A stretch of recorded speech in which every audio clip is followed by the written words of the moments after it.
Welcome to the Negotiation in Real Life podcast. I'm your host, Nicole Davidson, and in this podcast, we'll explore the art and science of negotiation in real-world situations. Whether you're negotiating a business deal, asking for a raise, or trying to resolve a conflict with a colleague or loved one, negotiation is an essential skill that can help you achieve your goals and build better relationships. Through interviews with experts, real-life stories, and practical tips and techniques, we'll deep dive into the strategies and tactics that can make you a better negotiator. From understanding your own negotiation style, to reading body language, handling difficult conversations, and overcoming common challenges, this podcast will give you the tools you need to negotiate with confidence and achieve your objectives. So whether you're a seasoned negotiator looking to refine your skills, or someone who's new to the game, join us as we explore the world of negotiation in real life.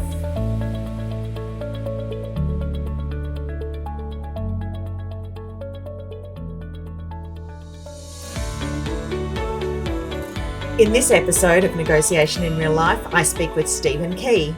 Stephen is considered one of the world's leading experts on product licensing and intellectual property strategy from a business perspective. He co-founded InventRight, whose mission is to teach inventors how to commercialize their inventions. Inventors from more than 65 countries have studied his strategies. Stephen has been named inventor on more than 20 US patents. He's also a frequent guest on topics related to innovation and licensing on a variety of podcasts, radio and television, including ABC's Money Matters and The Dr. Phil Show.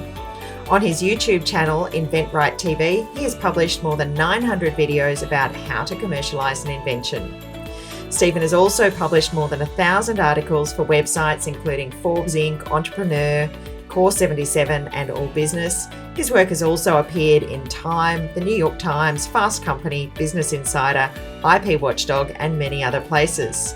He's also written 5 books about innovation. His best-selling book, One Simple Idea, has been translated into 5 other languages. Stephen's also won over 20 industry awards, including 2 Edison Awards, and the most influential and inspiring leader of all time by the World IP Forum in 2022.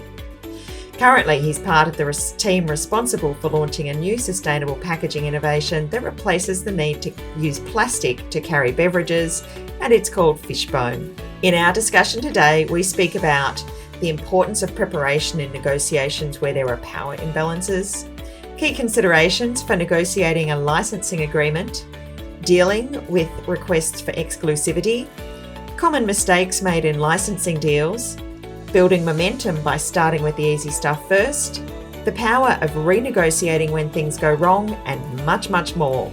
I hope you enjoy listening to this episode of Negotiation in Real Life as much as I enjoyed my discussion with Stephen. So I'm delighted to have Stephen Key on the podcast today. Stephen, welcome to Negotiation in Real Life. Well, thank you very much, Nicole. I'm happy to be here. And I am really looking forward to what we're going to talk about, because from the sounds of things, you've got some great experiences of negotiations to share with our listeners, particularly around some of the licensing and the inventions that you've been involved in. But before I get into too much of that, I might ask you to explain to the listeners who you are and what you do. Well, thank you very much. You know, that's always a hard thing to answer, but I can tell you big picture wise, what do I do? I help people license their product ideas. So how do I do that? I have a coaching system that I've used myself, and I hold people's hands through all the steps, including negotiations, to help them with that licensing deal. And why do I do it? Sometimes I never explain why. Why am I so passionate about this particular topic? Well, I'm an inventor. I know what it's like to have this great idea and not know what to do with it. I'm also that inventor that's worried that I'm not going to cut a great deal. Yeah. I'm going to make a mistake. So I know what it feels like, but I also know what it feels like when it does happen, how remarkable it is. And I'm just happy to be on that journey, helping people to reach those dreams of product licensing. I know we're going to talk a little bit about that too. So that's my why. I love it. Fantastic. That's so cool. And I think what I really love about that is as you've sort of identified there, as an inventor or someone who's bringing a new product out onto the market, you're often negotiating with organizations that do this all the time, and there's a massive power imbalance. So I can't wait to talk about some of the techniques that you can share with people to help address that. So obviously, you've developed these skills in negotiation as you've come through your career. You're not, a lot of the guests that I get on this show are lawyers who negotiate all the time, and it's meant to be part of their training. I don't think they're often taught that well. What are the experiences you've had in your career that have stood out as really good learning experiences for you to become somebody who's now able to help others with their negotiations? Well, someone had asked me years ago, why am I so good at this? And why do I understand intellectual property or licensing agreements or how to work with big companies?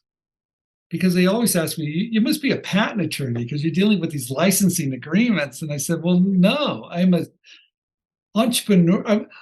I'm an entrepreneur that's trying to survive. So I've had to learn these skills in order to get paid. Really. Okay. And I love that you mentioned about this unequal balance between a big company and a small inventor. But what I've realized that as being a small inventor, we have leverage, but sometimes we don't know how to use it. Yeah. But we do. In fact, those companies exist because of our creativity. Right? They need that product. They need that new idea. They need that new service. So we're a very, very important part of what they do. So they do need us. But you're right. Sometimes we feel like we're outgunned. Sometimes we feel like we're at a disadvantage. And I'm going to talk about how to shift that mindset a little bit and realize, no, you're in the power seat. So you just have to be ready. You have to be prepared for it. And I've learned through all these years of negotiating, especially with really big companies, that if I am well prepared, and if I can do a couple of things, I can drive it. I can manage it and feel good about it. Awesome. And it's so interesting. Everybody who comes through this podcast talks about the importance of preparation. And, it's no surprise to hear that you're talking about that. And I think also the thing that you've brought up is this whole mindset. And, it's that changing your belief. It's a bit like there's a quote that I like to use. If you think you can't or you think you can, you're right. And that's a real challenge. If you're going to go into the negotiation thinking, oh, I'm not going to get a good deal against these guys, they're going to bully me. Yeah, it's probably a self-fulfilling prophecy. So how do people do it? I mean, first of all, actually, before we go into the how, can you tell me, just for the listeners who might not be aware, when we're talking about commercial licensing, what does that actually mean? And why is it important to, particularly in this case, an inventor? That's a great question. So first of all, let's talk about open innovation, right? Companies are going to open their doors for ideas to come into them from the outside. People like me. Now, they have engineers and designers and people that come up with ideas, but if they embrace this open innovation, they've opened their doors. They've realized that if they open their doors, they're going to increase their chances of finding that next great idea. Mm-hmm. Right? It's a very simple business model. And they only pay you if they take your idea, they actually license your idea from you or rent it. I like to say they just rent it from you. Yeah, it's a good analogy, isn't it? Yeah. And they're going to pay you a royalty on each and every one they sell. Now, why that's such a great business model for us creative people is that we don't have to take the financial risk, and maybe we don't have the experience or the time, or even today it's about speed. So when you find a company already in the marketplace that has the distribution, the marketing, the manufacturing, they have the relationships with all the retailers, but the one thing they don't have is your idea. So you're going to rent it to them. It's called product licensing, and they're going to pay you a royalty for each and every one they sell. But in order for that to happen, you have to have a great idea. And once they like your idea, you have to negotiate that licensing agreement. Yeah. Yeah, absolutely. So really important for somebody who's coming into things. What are some of the key considerations you need to be thinking about going into these negotiations with these, as we said, generally very experienced negotiators who've done this a million times before?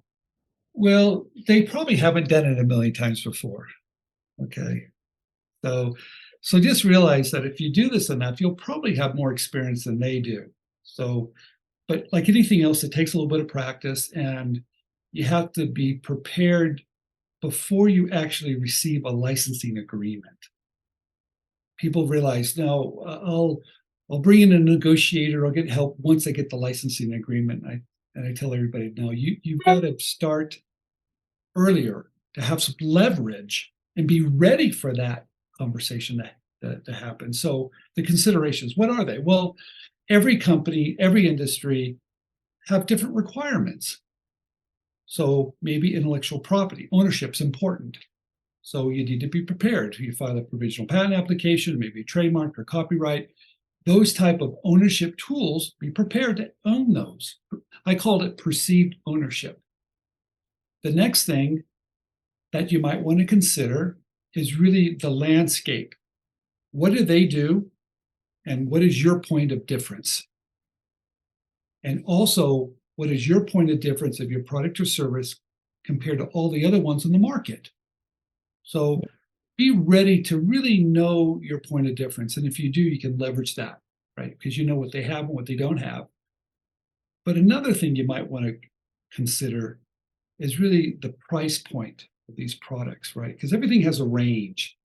And understand a little bit, if you can, the cost of what it's going to take. How do we do it? What is the cost? Those are two questions everybody's going to ask.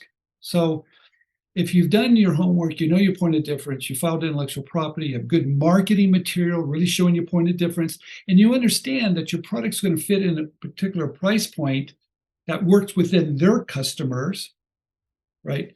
Then you've considered all the questions they're going to ask. You've taken away risk. And by doing that and do it in such a way, you're bundling all this information to really get to that licensing agreement. So, Stephen, that's really helpful to understand these sort of key considerations that you need to have going into the licensing agreement. I'm guessing there are times where things don't work out so well. So what is it that can go wrong? And what have you seen people do that has not gotten them the best result? Well, big picture wise, they don't use someone that's been through it. They try to do it themselves. That's the biggest mistake anybody can make. Yeah. If you haven't done it repeatedly, you just don't know what each term in that licensing agreement, what could that cause if something goes wrong?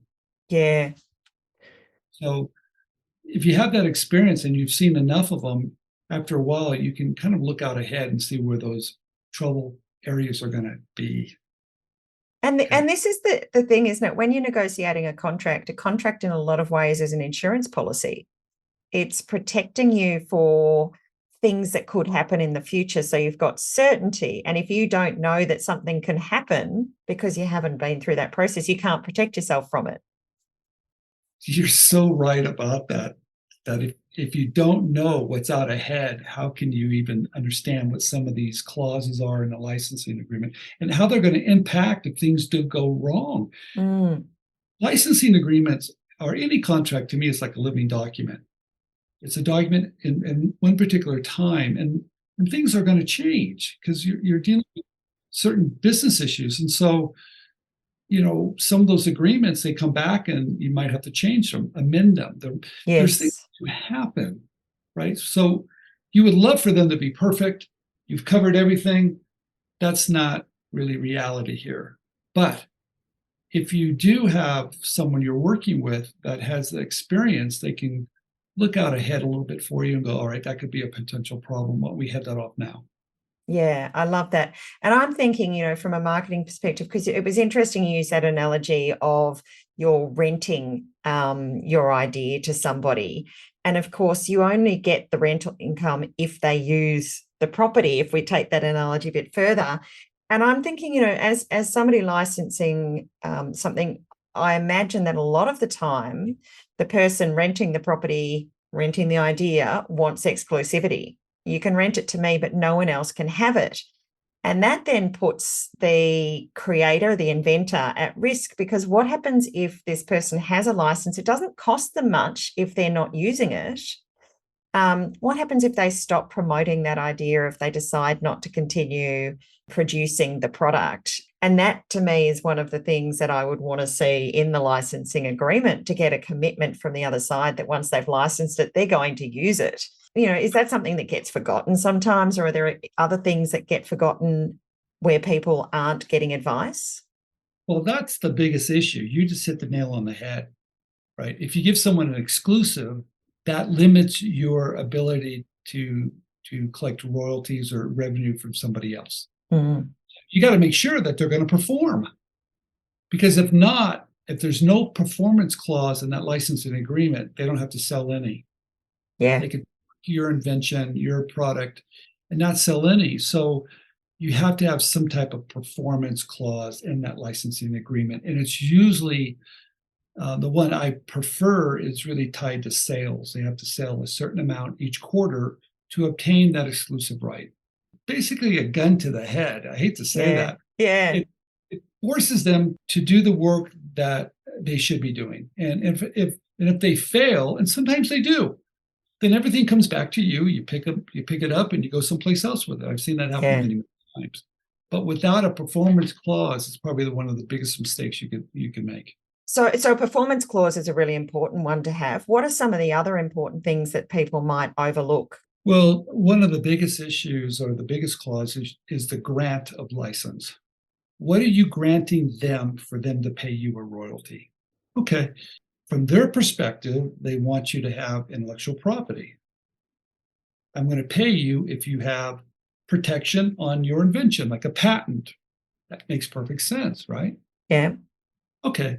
But for us inventors, now we're kind of depending on the patent system to give us that patent. Maybe we don't have it. Maybe we filed a provisional patent application, so it's patent pending. We haven't got the patent yet. Yeah. So if we sign a licensing agreement, the grant of license says we're going to license this patent, although it hasn't been issued. Yes. But if it doesn't issue, they don't have to pay you. So what I like to tell everybody, look, what we like to negotiate, and that's why you need someone that's a little bit more experienced at this, say, okay, why don't we include in that grant of license improvements? Because you can keep adding improvements to keep it alive, even if something doesn't issue. Yes, okay. Or better yet, why don't we change that grant of license that's not particularly tied to intellectual property, but to the product itself? So now you get paid regardless. So if you don't really understand some of those little details, you can end up licensing to a company, and if something doesn't happen, they don't have to pay you. And then you're relying on the goodwill and the ethics of the company that you've licensed to as to whether they want to take that loophole and use it or not. Yes, most companies, they want to tie it to intellectual property, and my goal is not to tie it to intellectual property. The smart move is to tie it to the product, or even say improvements, because I can keep on filing improvements and keep it alive. But here's the big question here. Once it starts to make money, people don't worry about it so much. The minute it stops making money, that's when they look at that contract real quick. Yeah. All right. So there's a reality to it a little bit, right? So the grant of license is very important. The minimum guarantees is very important. Improvement clauses, if someone makes improvements, who owns them? Yeah. That's very important, because there's going to be improvements. And if they make an improvement and let's say the contract breaches and you get it back, but maybe they made an improvement that you need, then you have to license it from them. Okay. Yep. So that's probably a big issue that people don't understand what could happen further down the road. And there's some other things like that really impact your royalty or even your ownership. Yeah, and that's something as an inventor, you want to make sure that that ownership doesn't get threatened unless you're getting compensated for it appropriately when you give it away. Yes. There's all choices. Do you ever feel stuck in a negotiation or conflict? You're not quite sure what the next step should be? Friends and colleagues may give advice, but perhaps they're only seeing things from your side. My new negotiation GP service is for exactly that situation. You can book a short, standard or long consultation where we will explore your situation using a systematic approach. You will walk away with concrete steps to follow and an increased confidence to manage the situation. To learn more, head to my website at nicoledavidsonnegotiation.com.au where you can book a consultation online. Don't forget, I also offer one-on-one coaching, team training and expert advice on specific negotiations. My tailored approach is designed to meet your specific needs, and my proven methodologies and strategies are grounded in the latest research and best practices. So whether you're a small business owner, a corporate executive, or anyone in between, let me help you achieve your negotiation goals and maximise your success. Do you find in terms of different types of products that there are different considerations that you need to make? Yes, that's a great question. For simple consumer products that go in and out of the market fairly quick, intellectual property might not be that important because they have a shorter lifespan. There's going to be a lot of competition. They're not spending that much money on development or tooling or machinery. Okay, so those ideas don't require maybe an issued patent. But some ideas are big ideas. Big ideas require a lot of investment of time. So that's going to require, they're going to want to have some type of big perceived ownership. I like to say perceived ownership. I like to say that because you have to be careful with patents. Patents are just words that can be interpreted by different people at different times. Yeah. So knowing that, they're just tools, but realize that you have to, and this is the part of the negotiations, you have to negotiate and present whatever you're offering to them in such a way it gives them confidence, right? It really, you're taking away risk and giving them confidence. And one way to give them confidence, especially if it's a big idea, would be intellectual property. Yeah. So, but it's even more than that. It's your team, possibly. I like to tell everybody, if you really want to negotiate a great licensing agreement, have some type of market demand. That's a really big deal if you have complex ideas that are going to cost millions of dollars to someone to say, yes, I will spend $1 million on this particular idea. That's a big risk. But if you can come to them and say, look, this retailer, this company wants this idea. Yes. I just took it away and it's not as important. Yeah, and that's like every negotiation, isn't it? If you can address the concern that the other party will have and provide them some support to show that their concern is going to be met, then you're in a much better place from a negotiation perspective. And, people might sit there and go, but, they can do their own market research. But if you're the one that wants the deal done, the more you make it easy for them and the more you make it easier for them to work with you than somebody else who might have an idea that's kind of similar but different, you want to be the one that they're working with. That knowledge of understanding what's important to them, that's very important at the very beginning when you're presenting an idea. You're asking those questions. What is important to you? In those early conversations, they're going to tell you things they might not tell you later. So, yeah. And you can use it later. So yes. You can understand if is intellectual property important, or where's the risk going to be, or what are your thoughts? I mean, really try to understand what do they need, and then you can come back when you start to negotiate to satisfy those needs. Yeah, I love that. And it brings up a couple of things for me, what you've said there, because even the fact that you said, early on when you're having those conversations, you can ask this, and then when you negotiate. And it's fascinating because I find that often people see the negotiation as that part when we get down to the pointy end. We're now talking dollars and cents and details. For me, the negotiation is the whole thing. But it is, as you said, if you can use that to your benefit, because people will be more open potentially in those early phases when they're aware that they're at the pointy end, they're much more on their guard. But if you can actually spend more time and don't get down to the pointy end too quickly, you've got a really good opportunity to get more information. I think that's a great strategy because it's more casual and you're kind of dating a little bit. Yep. And they're trying to impress you, you're trying to impress them. And all that information they're giving you to try to impress you, you're going to use that later. So Yeah. you want to have that casual conversation. And I also realize that negotiations takes longer than people want it to take. Always. We want to get done with this thing fast, but good contracts good contracts take time. Yeah. Bad contracts, you can sign them fast. But you'll be back there negotiating when it all goes pear-shaped. You will be in pain. I always tell everybody too, my strategy is let's do the easy stuff first. Yeah. Because if I can do the easy stuff first, I've got momentum. Right. Excellent. Yes. And everybody's got invested time. So we do the hard stuff later. We don't try to do everything at one time. It looks ugly. The contracts bleed red, not a good thing. We just take it a little slower.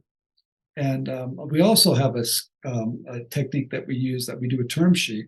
I call it yes term sheet. I'm going to ask questions that I'm going to get a yes on every one. Yeah. And that makes it much, much easier now to go to the licensing agreement. Now. This is really the strategy. I don't know if you've come across Robert Cialdini's work. He wrote a book called Influence, the Power of Persuasion, I think is its full title. And he talks about these 6 principles of influence, one of which is consistency. So the technique you're using there is very much an example of that, where you want to get reasons for people to say yes, because once they've said yes a number of times, they're psychologically primed to look for more ways to say yes again, rather than moving from a yes to a no. And, that's the sort of strategy that's used in marketing and sales as a sort of manipulative technique. And I often say the difference between manipulation and negotiation is your mindset and your intention going into the conversation. But that's why it works. You're actually changing the psychology of the conversation through that process. So it's a really interesting one. Changing things a little bit, I obviously spend a lot of time, not necessarily just on the front end, but I do a lot of work at the back end when things go wrong. Is it part of your role to help people negotiate when the licensing turns to dispute land? Yes. I tell everybody it's just an opportunity.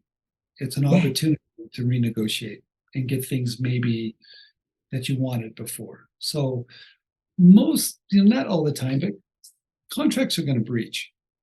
Right. And so how do you handle that? Right. And you're upset. They're not doing something they said they were going to do, like the minimum guarantees. I'm expecting this check and this check doesn't come. All right. Well, what I tell everybody, just take a deep breath, relax for a minute, make sure you reach out to that person and have a conversation of your concern, what's going on, to really try to understand. Use the I word, I'm concerned. Is there anything I can do to really try to make it? I mean, it's not all about us. It's not all about you. You've got to look at them and help them sometimes.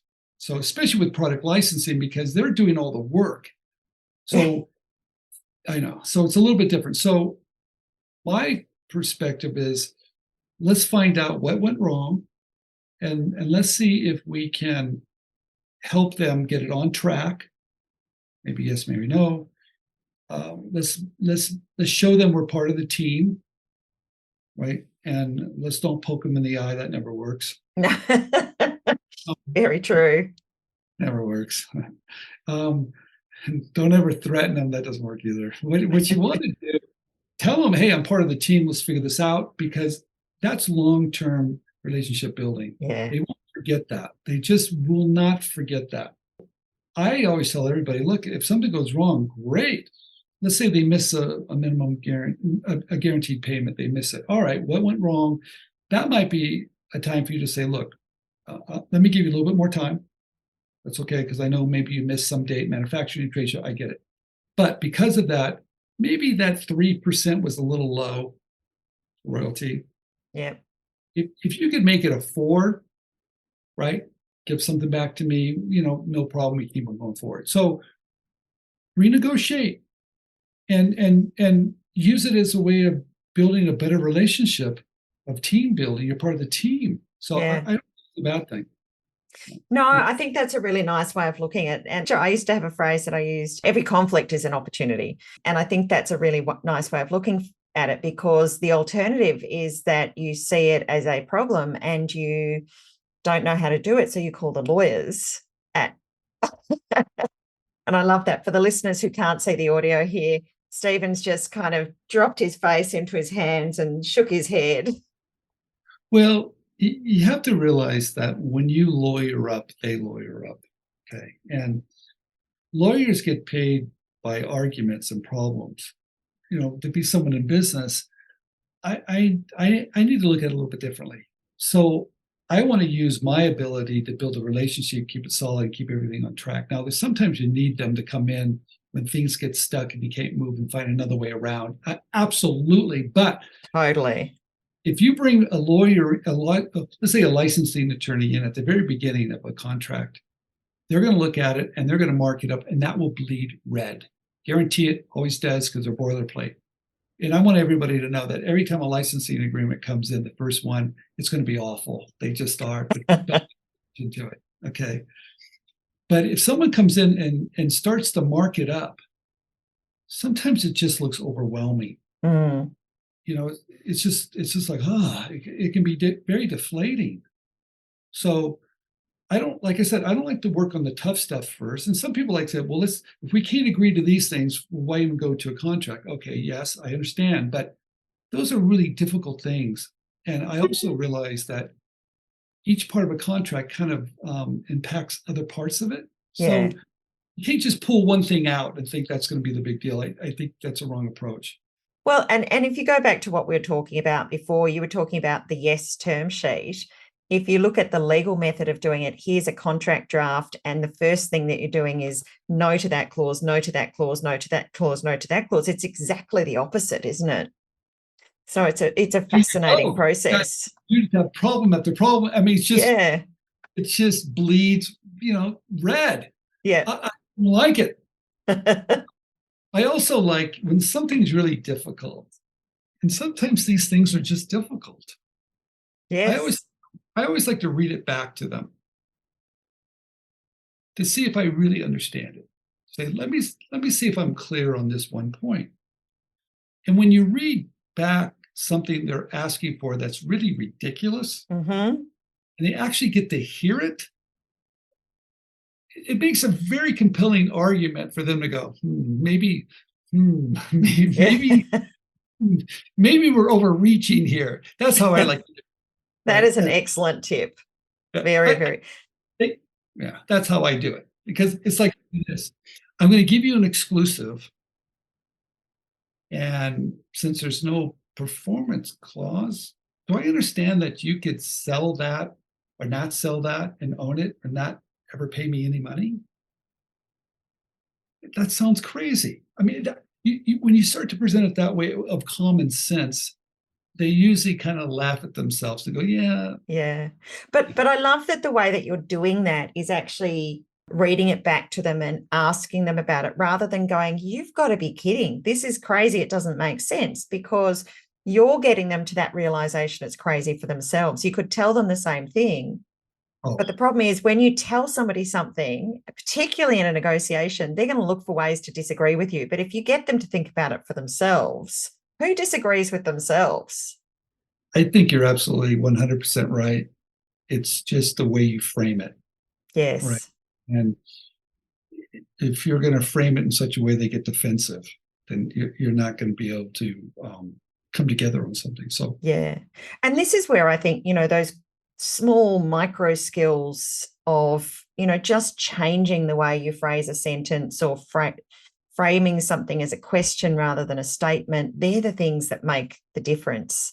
And the challenge is, when you're stressed in a negotiation, if it's the first time you've done it, you don't really know what you're doing, you're not going to be able to think about those detailed parts, as opposed to having someone who comes in and has done it before. I think you need somebody. I do. I mean, I've done it for years. You're talking years and years and years doing this. So I'm very comfortable with it. Mm. But I wasn't at the very beginning, right? I remember I was on a call recently and we're negotiating a licensing agreement with a very big company, $1 billion company. Yep. And the president and the CEO had 2 attorneys. So there's 4 people against me. And it was really great because we're going to do a Zoom. We have one big problem. No, Yep. okay. And we got on Zoom, and not one of them put the cameras on. Oh, So I kind of laughed because sometimes a little humor just breaks the ice. I said, "Oh, well, who's here?" And they list everybody. Hey, everybody! I'm glad everybody's here. So let me see if I get this straight. It's 4 against 1 today, huh? And it just broke the ice a little bit. They go, well, no. I said, all right, it sounds like you're ganging up on me. So I think if you don't have someone with that type of soft skills, yeah. I think you're at a very disadvantage, right? And I don't think it's something you can just teach somebody. I do think you need help with this. I really do. Because it's so important for you to get it right. Yes. And if they have more skill at this than you do, more experience at this than you do, I can almost guarantee that's probably going to be a little one-sided here. Yeah. And I guess the thing is too, for many of the people who you're advising, they've got this one big idea. It's probably the biggest thing for them. And if they get it right, it sets them up for success. But if they get it wrong, that could be a whole change of where they're going. Yes, we teach. I also teach negotiations, licensing agreements, but I always tell everybody, I'll teach you everything I know, but don't do it. Yeah. Just don't do it. And maybe there'll be a time where you're involved in it, you get to hear it, because you have to kind of jump in and listen to it a little bit and get a little bit of practice. But it all comes down to really understanding what people need, what their needs are, understanding what's important to them, and presenting it in such a way that takes away risk and gives confidence, and for them to say, yes, let's go. Fantastic. And that's a beautiful summary, because I was just about to say I'd love to keep speaking to you for all day. I think there's so much we could continue to talk about, but in the interest of keeping our listeners on time and letting them get on with their days, I'm going to wrap it up. But I'd love, before we go, just if people wanted to learn more about this or find out more about the work that you're doing, what's the best way for them to get in touch with you, Stephen? I think the best thing to do, we have a YouTube channel called InventRight. We want to invent right, not wrong, InventrightTV. Yep. And I think it's fun. They're quick. We cover all topics and we have a blast. I think that's the best way. Fantastic. And I'll put those details in the show notes for everybody. And more information, just make a note in there. We get back to everybody. It's pretty simple. Fantastic. Well, thank you so much for taking the time to come onto the show. I've enjoyed it. I've got one last question for you, though. What's the most interesting thing you've personally invented? Oh, I invented a rotating label, which no one would know, but a label that provided more information to the consumer. And we sold 500 million labels. Wow. Right? That's a large number of labels. Well, it's a fair amount of labels, and we had it on national brands. And that's where I really learned about working with large companies. And it really helped me because I'm dealing with the national brands. Fantastic. Well, once again, thank you so much for your time. Thank you so much, Nicole. That's all for this episode of the Negotiation in Real Life podcast. I hope you enjoyed our discussion and learned something new that you can apply in your own negotiations. Remember, negotiation is a skill that can be developed and refined over time, so keep practicing and pushing yourself out of your comfort zone. If you have any questions, comments, or suggestions for future episodes, please don't hesitate to reach out. You can find us on social media or email us directly. And if you liked this episode, please leave us a review on your favourite podcast platform. It helps us to reach more people and continue to produce high-quality content. Until next time, keep negotiating in real life.